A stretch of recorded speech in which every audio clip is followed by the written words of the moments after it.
19 more boxes left to find that 50D. We've got 2 of them on the table. I'm hoping that we stay hot with the 1950 nickels in my local boxes, but we called upon a Northeast box or a Connecticut box to see if it could help us out.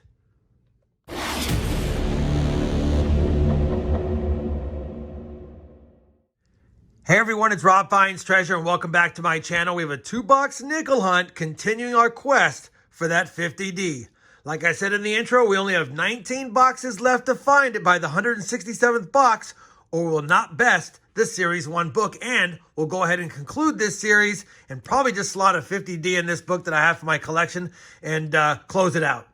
That being said, we still have 19 chances and 2 more on the table. We also need 4 nickels for the Side Finds book, so there's still work to do, there's still boxes to hunt, and that's the purpose of today's video. Now, like I also said in the intro, I've been finding a lot of 1950 Philadelphia nickels lately. Hopefully we can find the cousin, the 50D. But if not, we got this Connecticut state box, and hopefully it can get us some goodies as well.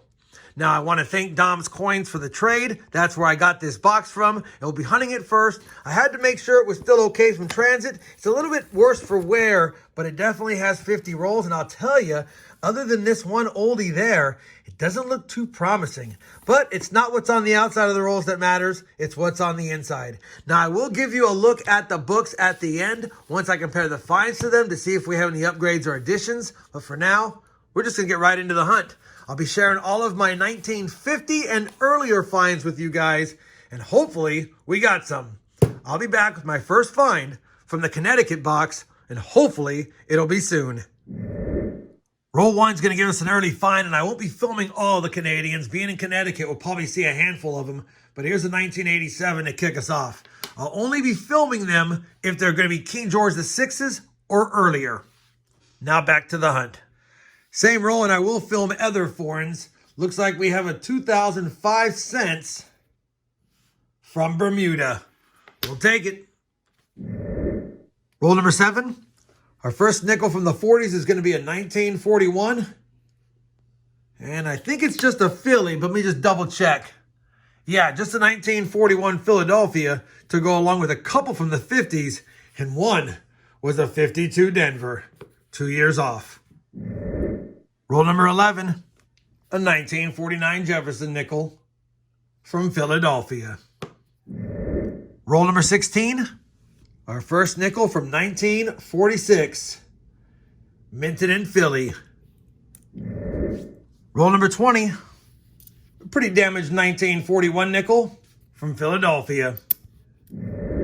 Roll number 21 is a damaged roll, but I did get it open, and take a look at this. I think we have a silver nickel right in the middle. Let's see what it is.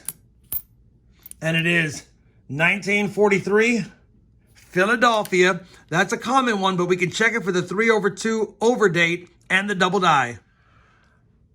Well, I don't see the 3/2 overdate, and they're tough to see the doubled eyes on these, and I don't see it.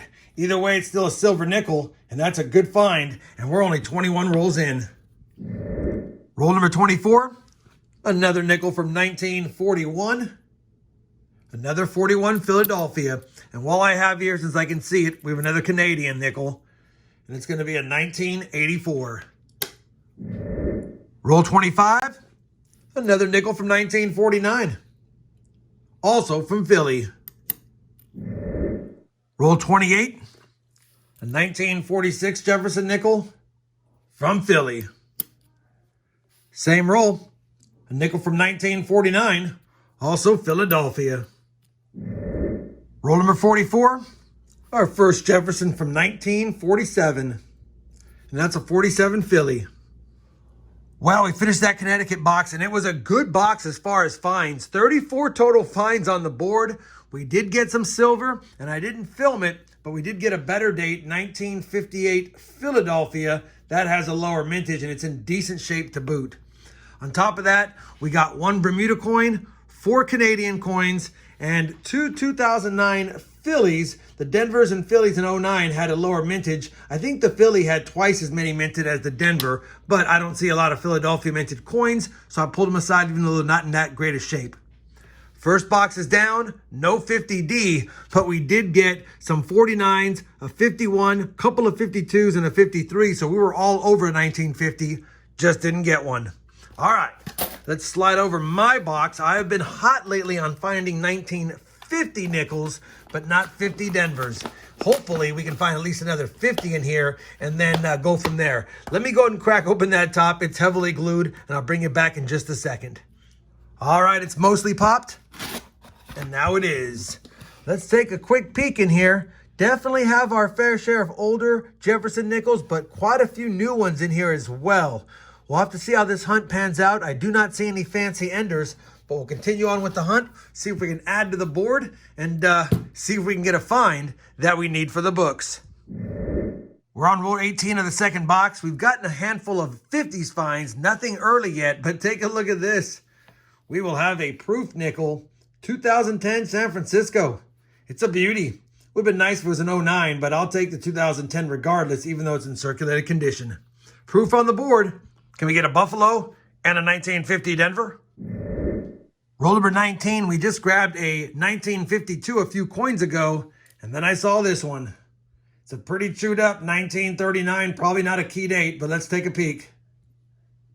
Yeah, it's a 1939 Philadelphia. We'll just double check. We'll also see if it has, man, it has a lot of gunk on it. See if it has any doubling. It's hard to tell because of the wear and the gunk, but I don't see it. Take a quick peek at that R in pluribus as well. I'll weigh it up. I'll probably wipe it down and see if I can get a better look for a DDR, but at this point, it's just a 1939. Even though it's a second-year nickel, it's a common one and in tough shape. We're now on roll 37 of my box, and it's been a slow box, but it's going to give us a second proof, and this time a 2006 San Francisco. Nice seeing modern proofs in decent shape. Would be nice to find something for the book or more silver or buffalo, but beggars can't be choosers. Let's get back to the hunt.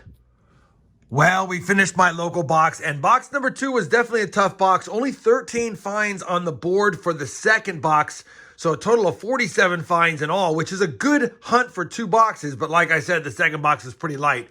We did score those 2 proof coins, which I'll take. We did get a 1939, and we had that 43p silver. You already saw the better date 1958 Philly from box 1, but I did score a better date 1959 Philadelphia from my box. On top of that, you've already seen the Bermuda coin. We got 5 total Canadian nickels and 209, both Philadelphia. I don't think we're going to have anything for the books, unfortunately, but I will double check them all to see if we do. So let me go ahead and do that, and I'll bring you back with a final look at the books and some final thoughts on today's hunt. Well, I've compared all of today's finds with both albums, and unfortunately, yet again, no upgrades, no additions, but we did get a silver coin for the silver jar and a couple of proof nickels.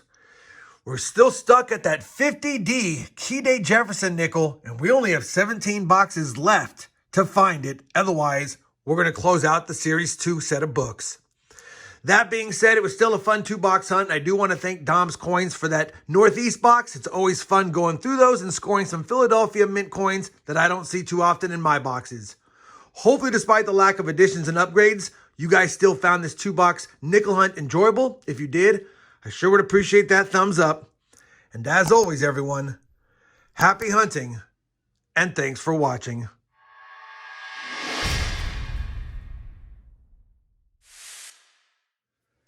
Nothing for the books, but a little something for the silver jar.